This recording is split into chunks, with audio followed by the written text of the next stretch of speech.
gives you, world can't do what? Take it away. All right? Now, we're not talking about being happy. Right. All right? We're talking about happy means happenstance. I just happen to be happy. I remember that one too.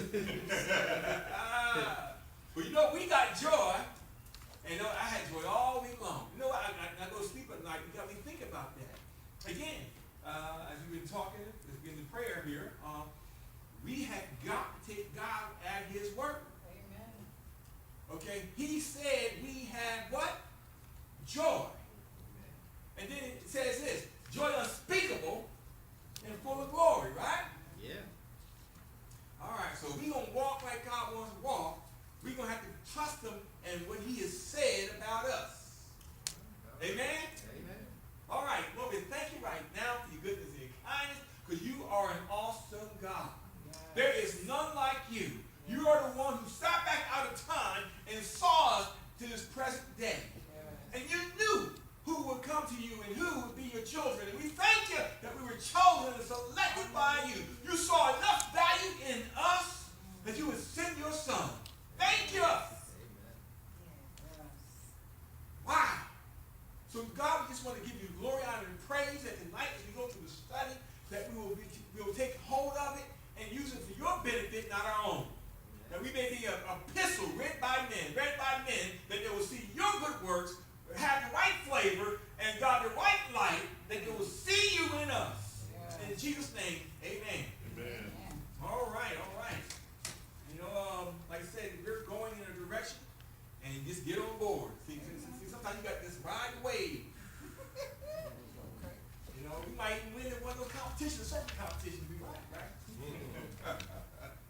Amen. But you know, we're going to pick up where we left off a little bit last week and move on, because the last time we were here, because we need to get to the next subject. This is the end of this subject, and we're going into the subject of salvation, the doctrine of salvation, from this and here. All right, we're going to finish up real fast with this. And we left off, we were just talking about should Christians leave human government to the management of the ungodly. We were talking about that last time. All right, so do we have and should we seek office? Should Christians run for office? I would say yes. Okay. All right. So what's stopping us? I don't think there's anything. Some are. I mean, if you have that, if you have that calling, or if that's what God has called you to do, then I don't think anything is stopping you. I mean, I look at Governor of Ohio. What's his name? Casey. Casey. Yeah. Mm-hmm. Yeah, some have. All right. And he probably the only one I know of. There are a lot of them out there. We got Pence, that was before he gave it up, become the vice president. Yes, He gonna be a Christian? Gave up his office of governor. Oh, okay. Pence was a governor. He gave that up to become vice president. And they folks were still mad at him because he said, I won't go out there. Is my wife with me? Right.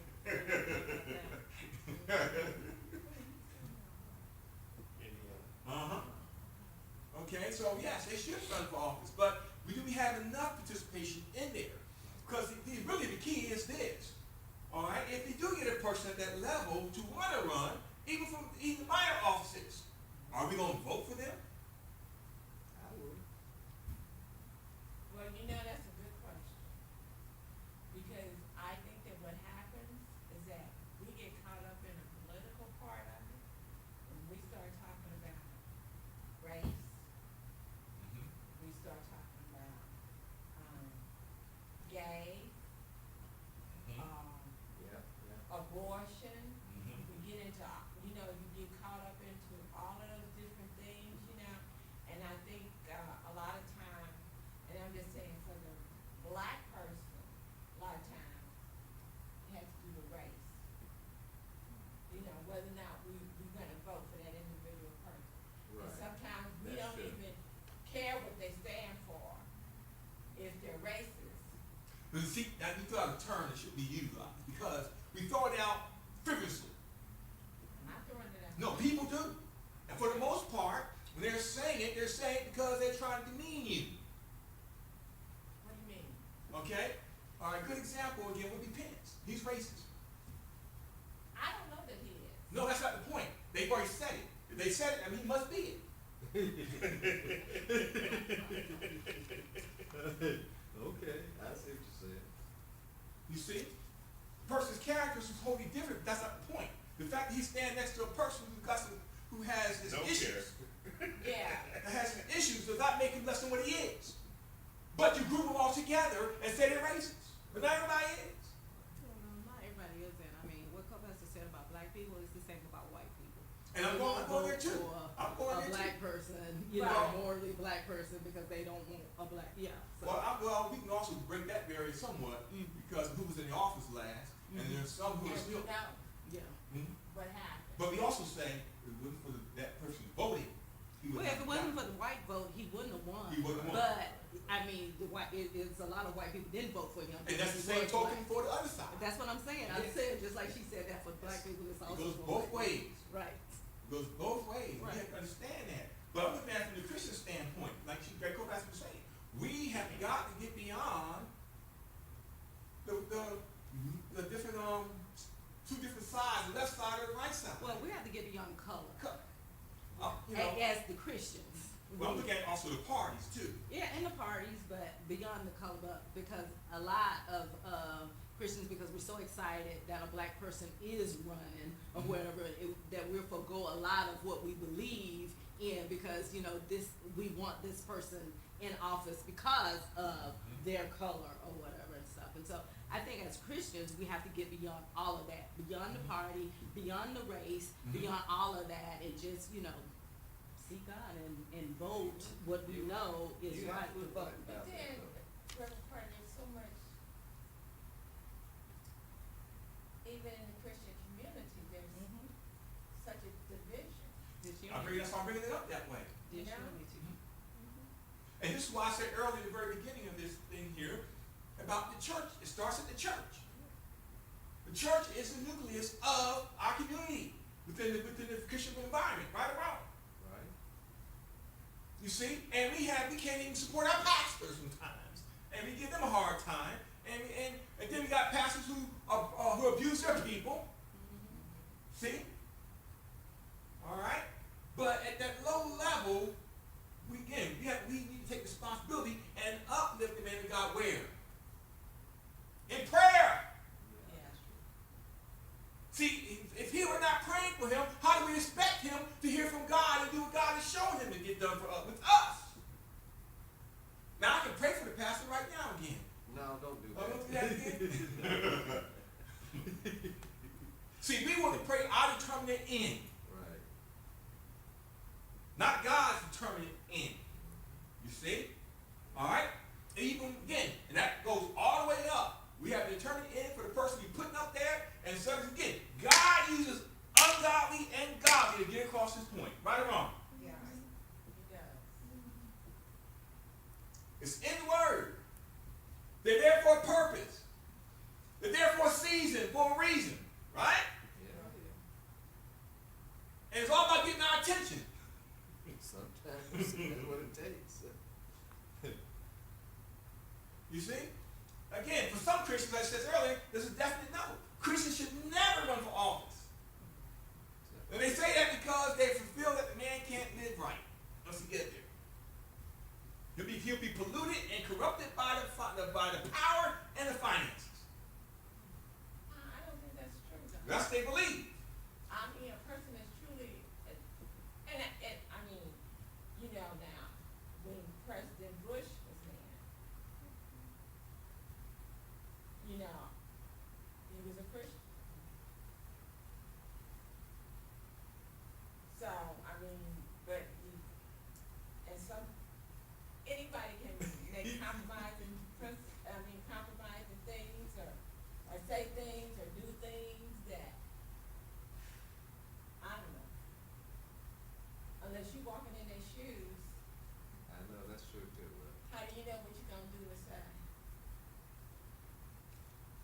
Absolutely, but I do believe Christians can keep their moral values in office, but it's their choice. Right. Yes, but I do believe, you know, if you can keep that and be voted in, you You might not be popular, but you can keep your moral values in office. Now, here's the question. Are you going to execute your values or the Constitution values? Well, you know, it's, it seems like you can be in office and maintain your position, having no values, then you might. So then, it would seem then that you can do that having no values, you ought to be able to do that having values. But see, but it don't work that, not in the way the world is going now. It's not working that way. It could work that way, but again, like the pastor said, you have to be a person of principle and maintain your values. Okay, but also you have to execute the office that you're in. Right. Well, that doesn't mean that, again, if you have to properly execute what the Constitution says, you really won't run into much trouble. It's when you start veering off that puppy, that thing really is rock solid and not trying to get you in trouble. Okay, so you can execute the office according to the Constitution. Okay? And be biblically correct. It's when they try to pull you to either side, outside of it, that it gets murky. And this is so important that even the pastor needs to, he surrounds himself with people who are praying for him and willing to support him. As long as he's following after God, right or wrong. You see? We know that even David had his what? Who? David, King David. Okay. And what you trying to say? He had a support mechanism. Oh, Okay? The apostles had what? Support mechanisms. You see? And as we want to get within the church, a church cannot run without support. Pastor, he cannot run this place by himself, right or wrong. okay. Real hard. But he needs to pick the people that God has shown him and put them in place to support him and to get the success that God is looking for, right or wrong. Right. Even in your business, if God gives you a business and you pray about it, he will lead you who to put in the places so that you'll be successful.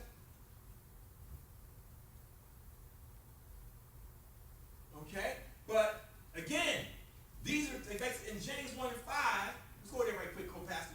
Like you use James for the last couple weeks. So we go to James. I'm trying to remember it. Chapter 1, verse 5. She likes my book. I get it. He liked it. That's why I Like just Hebrews. Okay, it says, if any of you lack wisdom, let him ask of God that giveth to all men liberally, and upbraideth not, and it shall be given him. Okay? So what is that telling us? That if you lack wisdom, you need to go to God. So in other words, if you're in that position and God need to understand that position, don't ask the person next to you. Get your guidance from who? God. Nobody said you can't go into a prayer closet in that position and pray about decisions that need to be made.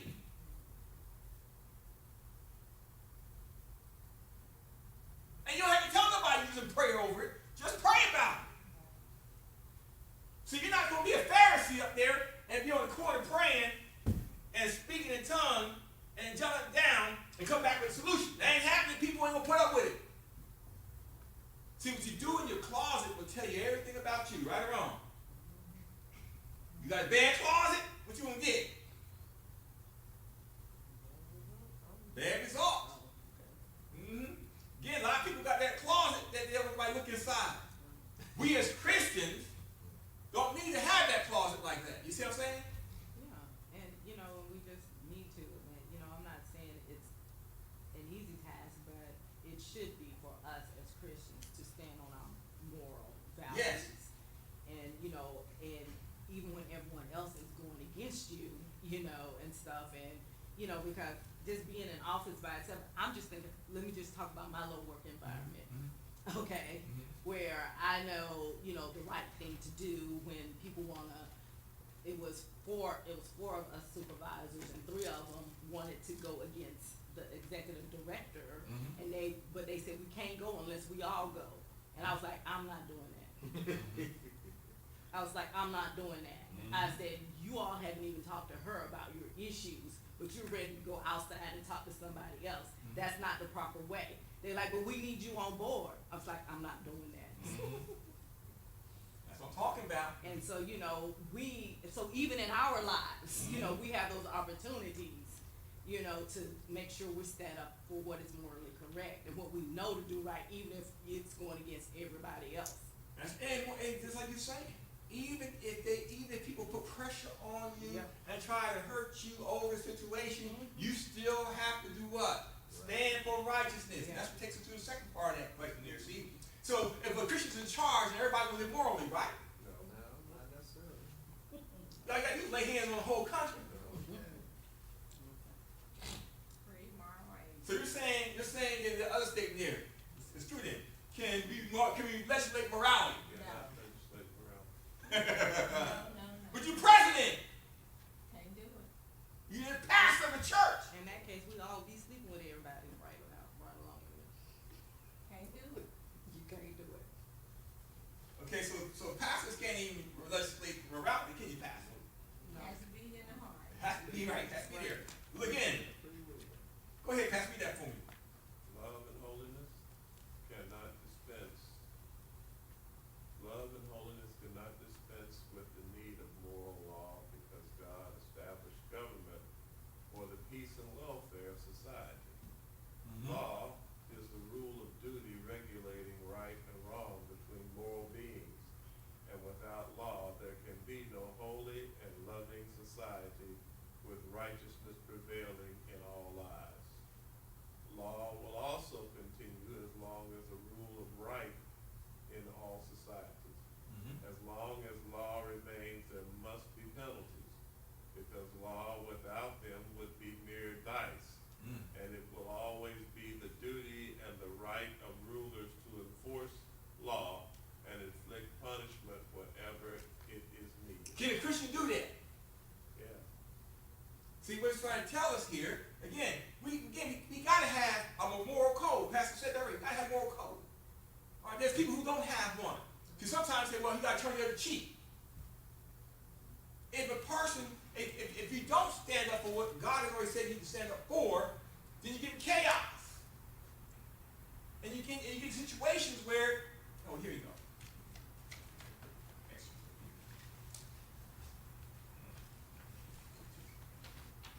You'll get chaos.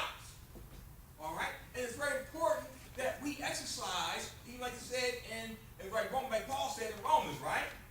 What did he say about it? He said the laws are put there by who? God. Okay? And it's there to what? Take care of those who don't want to do right. Because if we don't, then the people who are trying to do right will do what? The ones that are not trying to do No, the people who are trying to do right. In other words, if everybody who's doing wrong is just get away with everything. No, there's no incentive. There's no incentive, right? To do right. Live loose and free. You have chaos.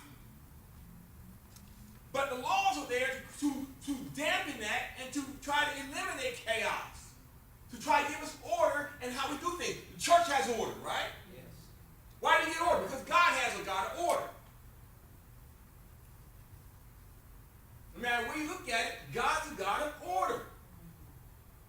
So we got to have order. Now, now, does that mean all laws will be exercised as it should? Without prejudice? So people have issues still, right? Oh, yeah. But is it better to get rid of it, not than have it? No, you still need laws. But some people are abuse it. Should we get rid of it? No, you still need them. Because you definitely gonna have chaos. Maybe you can get those that's abused, you might eventually get them. Get them out of there. And that's the key. That's the key. But you see, it's really us who allow that abuse to go on. Again, the church really did not do itself justice when the church, out of the school system. We didn't stand up. We didn't stand up as a group. We go back and look at the history of it. We were too busy fighting ourselves. When that thing came forward, we should have got together and protested and said, no. Do we have a right to protest? Do we have a right to make our opinion known? And we can make it known that what? That vote. But we didn't do that. So, again, we cannot legislate, morality cannot be legislated, but it can be tempered with justice. Right?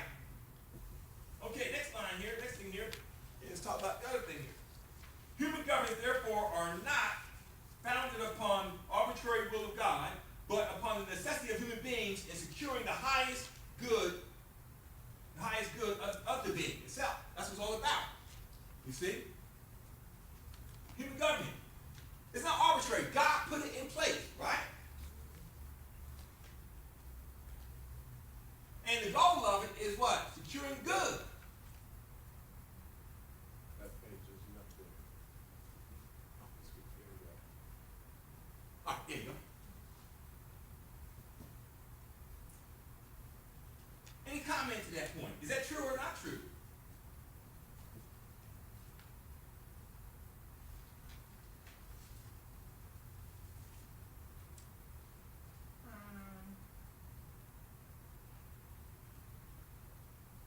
It's true. I mean, he created it for that reason. Mm-hmm. But when man interjects,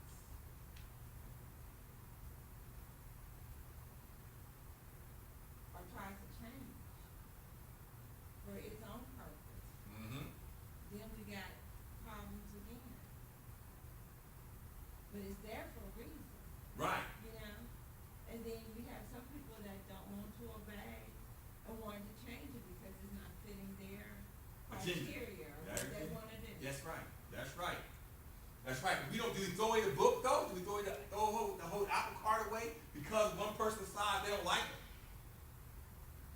That's what we're doing. Okay, that's what we're doing. Even with the Bible. Matter of fact, I just read the other day. They got a new Bible out. Y'all need to go buy it. It was created for women by women. It's all about women and God being the government. Good book. Go buy it.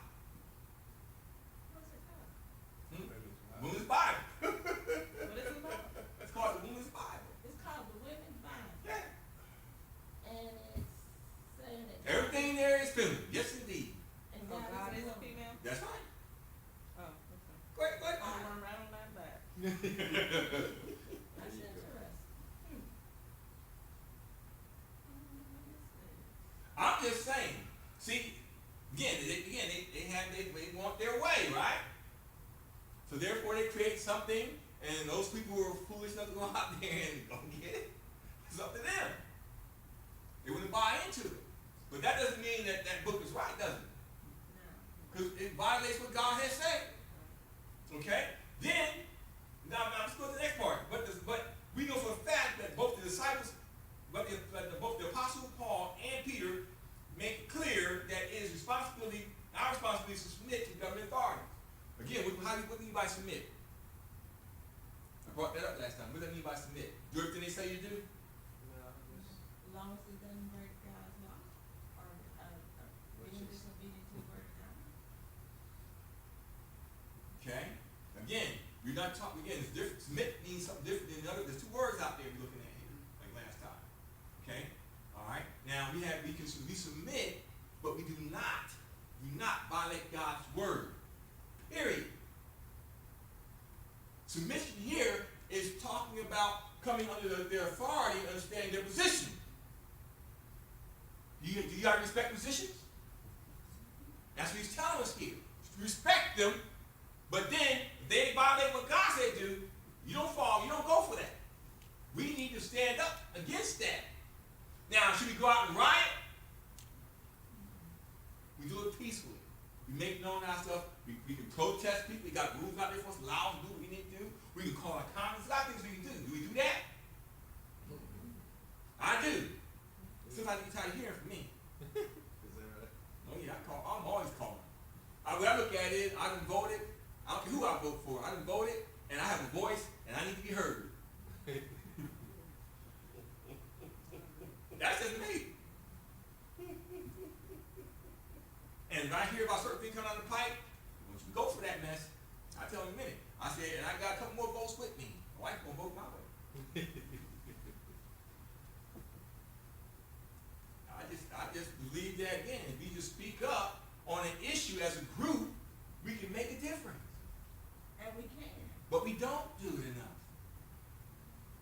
But it goes back to us coming together, unity in the body of Christ, Mm-hmm. and coming together for these moral values and stuff, because you got this that believe this that believe that, this that, you know, or whatever, and it's like there's so much disunity that our voice is weak. The body of Christ's voice is weak. Okay, and we're gonna bring that up because they didn't have a million man march. They didn't have a 1 million woman march. They didn't have all these marches. How many churches have been marching? No. Well, I won't say that. Well, I hear you. I hear what you're saying. And you got an organization like the NAACP, which I need to probably get back more involved with them.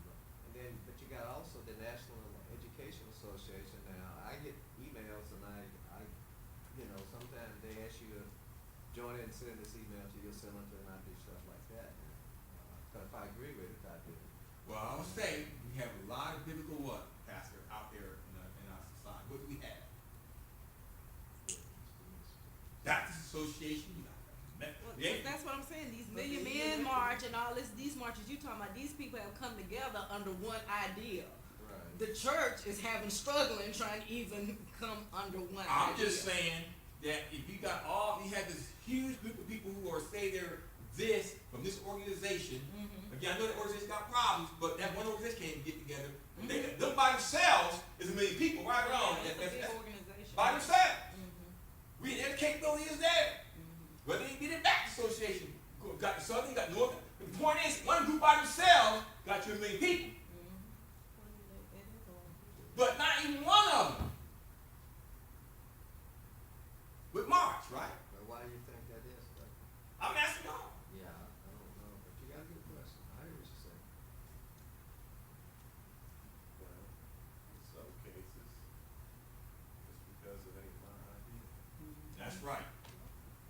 Mm-hmm. Or I ain't leading it. Mm-hmm.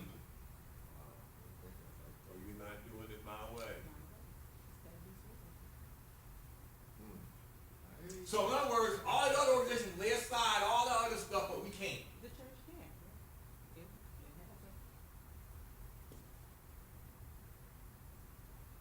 I'm bringing all this up because this is very important. Because again, like I said, we gotta submit to these people, and they're supposed to honor them, but we have a right to appeal to them.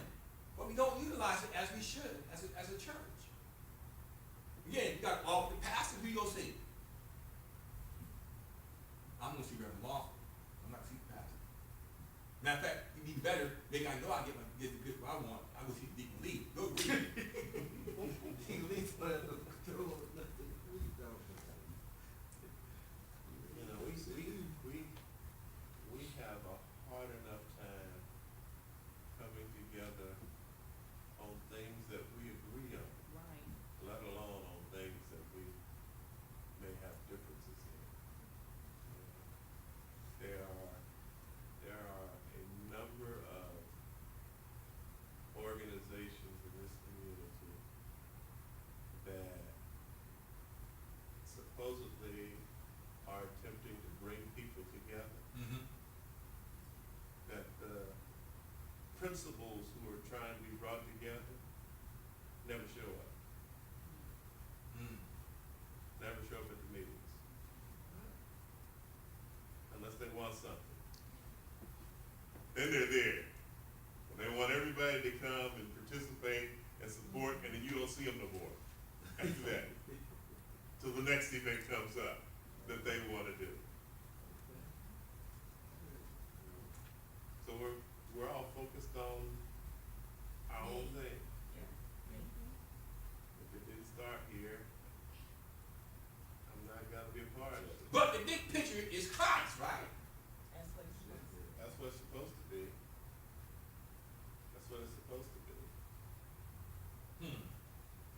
I'm just, again, coming to a tail end of this thing. That's why I said it all boils down to when it calls for subjecting the governing authorities, is the basic premise is wrong. Are all governing authorities really instituted by God? According to the word, it is. Yes. Okay? Is all authority from God, or only just governments instituted by God? Are the ungodly ones just instituted by God, or only the godly ones? It's clear that all authority Yeah, all is from authority him. is from him. Okay, I'll make sure that's clear, because see, we, again, if it's not the one we want, then it ain't from God. If it's the one we want, then it's from God. Huh? Saying that's not the way it works, huh? That's how it works, right? But all are from God, right? That's the way That said, then given Paul and Peter's view of God's sovereign influence over history, they would not give up on this truth under any circumstance, past, present, or future. Yes, all authority which exists is set up by God. That's the scripture. They will not let that go. And we got to understand that. They may not be here. God's word is here, and it's clear. We don't have to, you may not want to believe it, but even though people who are acting crazy, or people who are not doing what we think they should be done, or should be accomplishing, is still set up by God.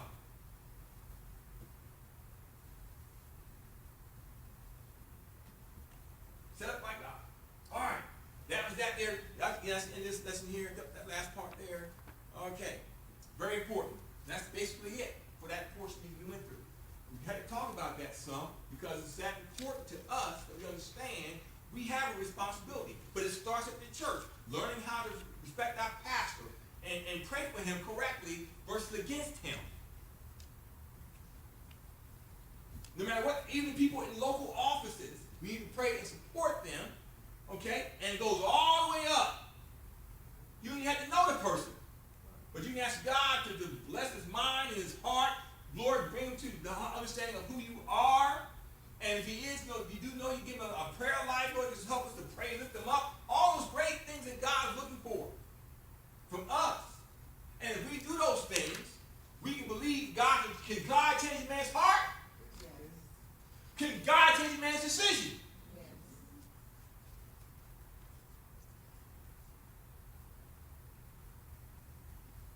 Yes. And so we can do that through prayer. Lord, again, I pray all the time. Every Lord, I pray for him. Lord, I pray that the day that he goes out, that he will be successful. And that he would implement and hear from you so that we as a nation God can go forward in progress. I don't, I'm just being straightforward because I understand that he represents who? Me.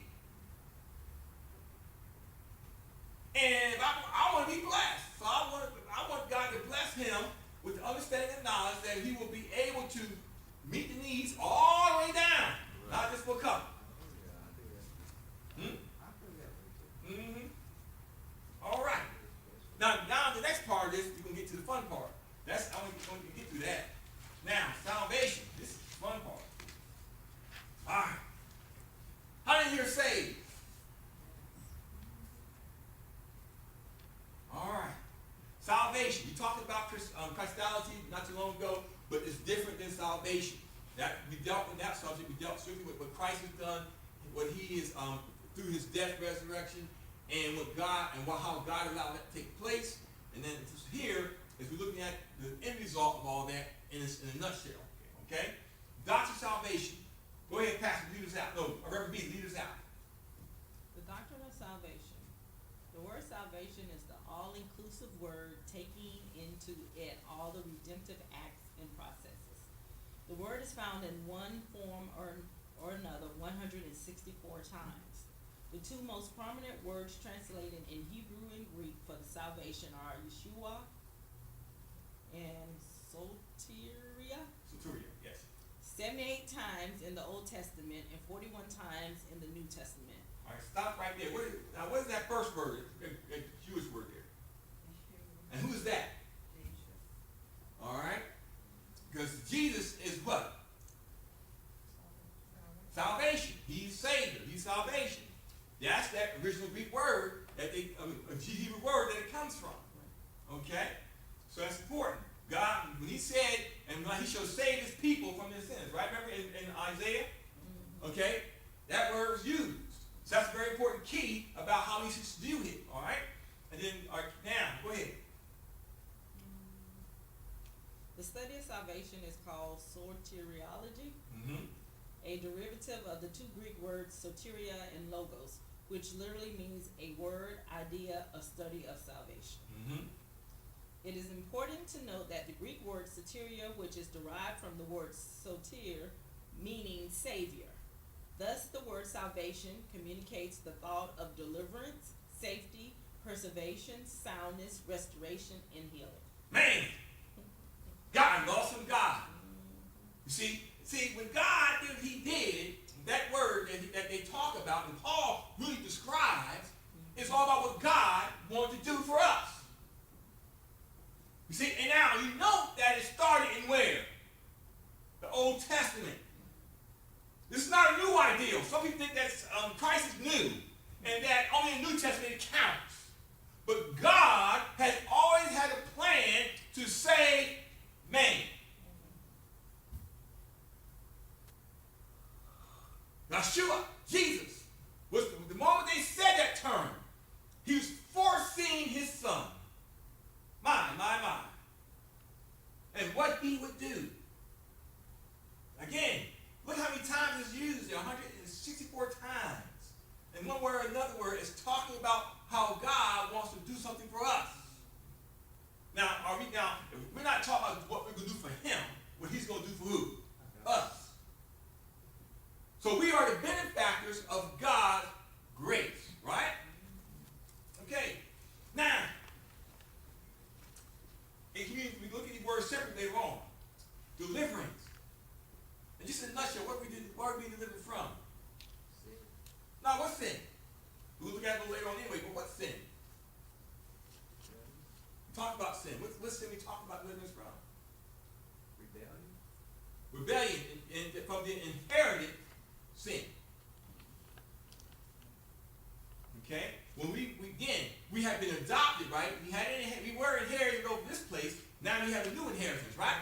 Okay, keep that in mind. Keep that in mind. What about this word safety? What's that about? Just a nutshell before we get too deeper into it. What is that about? Safety. Safety. Oh, safety. Just like we got laws, so they won't have just go around killing folks. You know what I'm saying? And preservation. Soundness. These are things for us. Because again, we want to be safe, don't we? We want to be in an environment where we don't have to worry about nothing. Okay? And we also want to be preserved. Why preservation? Because look, again, we all know that things go sour. Things happen. But we need to stay the course when we talk about here preservation. God will put us on an even keel in him. And we're going to talk about that a little bit more. Soundness. A sound mind. Right thinking, right, Pastor? But do we have the right thinking? Do we have the right thinking? Who are we talking about? What we are we talking about? Over here. I'm talking about as Christians. Yeah. Look at it from the right perspective. And Christ Jesus. And in Christ we do. We got to understand we got a new mind, right? I'm trying to push us that direction. We have a new mind. We have a new way of thinking given to us by God through Christ. Yes. Do we have a soundness? Yes. Okay? Now, if you don't start confessing that, oh, I'm just this and I'm almost just that, then you're not, what are you doing to your mind? Are you going against what God said about you? Yes, you are. You're changing your destiny. So a lot of this stuff deals with understanding where you were and in your new condition. We're gonna look at that part later on about the past. That's very important to understand what we were saved from and how we should view things in the going forward. Okay? Again, restoration. We have been restored. And again, healing. When restoration came, healing. We were healed from sin. still healed from sin today? Yes. But you made a mistake yesterday. Are you still healed?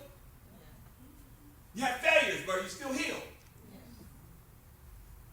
Now, come on now. How can you make failure and still be healed? Come on. Okay, we gotta get that. Okay, we gotta get that. But sometimes we wrestle. I want to go off lesson, but we wrestle with the old we should be wrestling with. I don't want to get too far ahead. We talk about the past, we deal with that because that's what we got to deal with and let it go. Okay. All right. Now, the doctrine of salvation is important because it provides a remedy returning man from death to what? Life. That's why it's so important. It turns us from death to life. I'm alive, and I can say that. Paul says something very profound in chapter 15 of 1 Corinthians. He said, if he did not die, then our religion is what? Vain. Our hope, we have no hope. But the fact that he died and rose again gives us what? Hope. And it makes us alive. That's why he said also, death, where is your what? And the sting of death is what? Sin. But we have been set free from that death, right? We are made alive through who? Christ, okay? Salvation. Yeshua. I can't concentrate. I said it right first time. Yeshua. We've been made alive through salvation, okay? That's what he did for us. All right, that first term there, Okay, Deacon Lee. You want to do Yeshua salvation? Yes. You want to do the first term? Yeshua, salvation, means something saved, abstractly deliverance, hence a victory. Deliverance, help, helping. Salvation, save, saving, saving help, welfare. All right. Now again, you got the 78 times, right? All right, what's the next part? Again, Strong says this about here. It's 65 times, 65 times salvation. You got 4 times it uses deliverance, 3 times as health, 1 time save, and saving 1 time, and welfare 1 time. Okay? That's how you get that count there, but that's very important how it tries to break it down to show us something here. And again, that's just the tip. See, God's trying to communicate something to us to how he breaks it down and how it was used. We'll get to how it was used at certain times. You see? And a lot of it has to do with the position the people were in. Okay, now, I hate to tell y'all this, but every time Israel got in trouble, they called on who? What did he want God to do for them? What they want God to do? What? Deliver them. Why? They got themselves in trouble. Nope, I didn't say he got in trouble. They got themselves in trouble. And he would save them, wouldn't he? And Israel did evil in the sight of the Lord. What did he do then? And Israel did evil in the sight of the Lord. Was that the first scripture where we sent that word was in Exodus? Yes. It's one of the first, not the deeper. That's the most prevalent one for salvation. Okay, but there's others. But the point is that, again, you can see they kept calling on him for a lot of salvation. And you got deliverance there a couple times, but mainly, you look at the term of it, it was always dealt with that as well. That's why I said all of them together with them. Okay? Again, Bible usage. You got the last part that says victory. Did God give them the victory? Now, did they get the victory on their own? No. So God gave the victory. Can we get victory on our own? That was the Lord's. But you did it. We can't deliver ourselves. You made that, Pastor.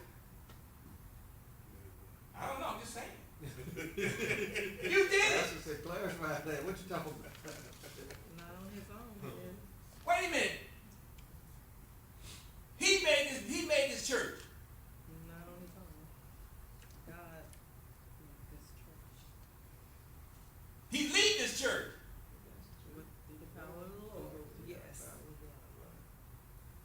following the man.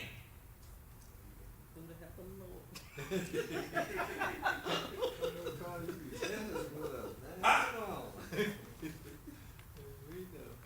I'm just saying this. Paul said, follow me as I do what? And that's key. All right? We should not get caught up in what? Personalities. All right? That's why it's so important you understand that. See, it's God, and it's what? God. All right? Now let's look at New Testament terms on it. Same situation here.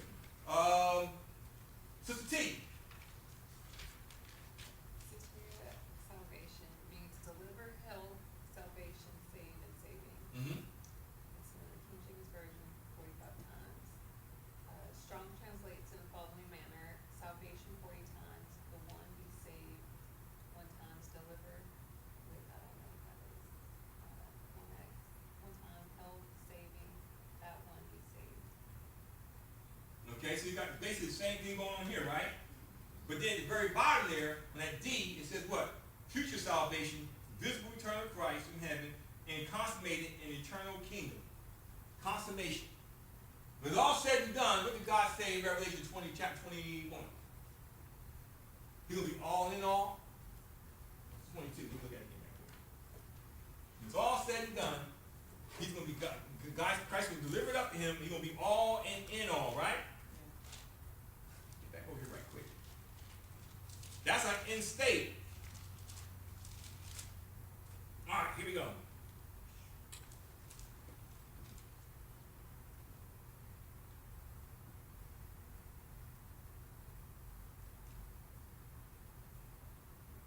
Yep. Keep going down a little further. You got 22 or 21? I'm in 21 right now. Because we go through starts with one point and goes all the way through.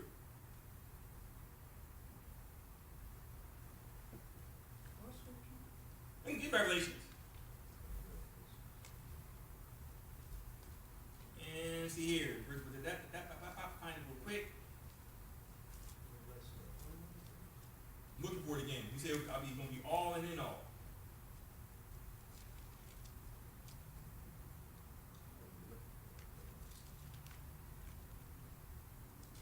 I gotta find that statement. It's in Revelation.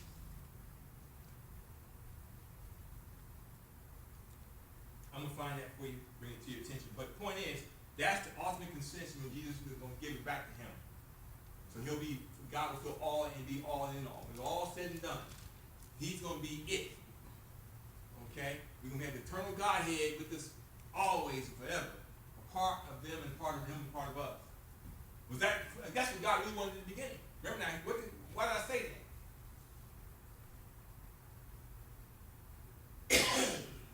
Why you say it's what you want from the Yeah, why did I say that?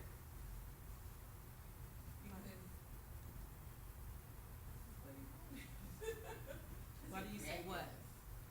That his goal is to be all and in all. God's goal Yes. is to be all and in all. That's why he created man, was it not? Yeah, but, and again, what did he put in man? It's Himself. breath. There you go. He put himself there. Yeah. Okay? That's what I'm trying to get out of it. He put himself in us. All right? Okay? We even now, we have to watch what we say about each other, including the folk unsaved. Why? Because they're an image. If you're the image of God. Right. Okay? And you know what? I don't care how mad you get at them or whatever, that does not stop them from being what God say they are. They're his image. He placed a part of himself in us. When he breathed into us, we became living souls. That's why, again, that's what gives us what? Value. We all have value because we are made in God's image. We are his copy. Wow! And we can just get that. We respect each other, right, Pastor? Oh, yeah. And see, if the churches would get that, well, how we would respect each other as churches. And we all look at the fact we got this one mission. Then we probably can get together, right, Pastor? Get together then. Okay? And you know what? Well, one part we get to in this lesson is why do we come together? Look at that point too. You see? In the Word, he tells us about that. We're not church of our own. God has placed it in a community to be together. Why? We're going to talk about that when it comes to salvation before we quit. Because all that works together for salvation. We help each other, right? Right. Okay, salvation, you're not a mountain unto yourself. We are all king's kids. And we all want to be in the same family. And the family should want to get together, right? Okay, we're going to call it quits now. But that's just the beginning of this. We're going to get to the big parts of it later on. Okay? But what we're trying to get across is that salvation is just that important, especially when we start looking at the past, the present, and the future. We'll get there, okay? Because we need to get to that point, especially that past. I can't wait to get to there because we got to get that. We've got to get that. All right, Minister Horn, close us out in prayer. Father God, we come before you. We thank you for this lesson tonight, Father. We thank you, Lord, that everything that was spoken here tonight, that we keep it hidden in our hearts, and Father, and when it's ready to be revealed, Father, let it come out of us as living water, Father. And so we thank you, Lord, for our teacher tonight. We thank you for the studying he has done, and Lord, we pray that you continue to pour into him, and so that he can pour out to us and to others. And so, God, we give you glory and we give you praise. We thank you for our pastors, and we thank you for all those that are here. In Jesus' name, amen. Amen.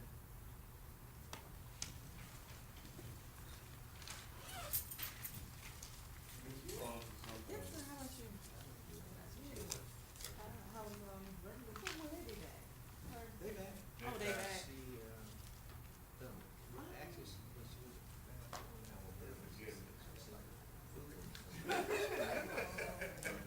Oh, okay. Yeah, right. traveling out. It's, you know. It takes who a knows? toll on you, yeah. Especially when you're old.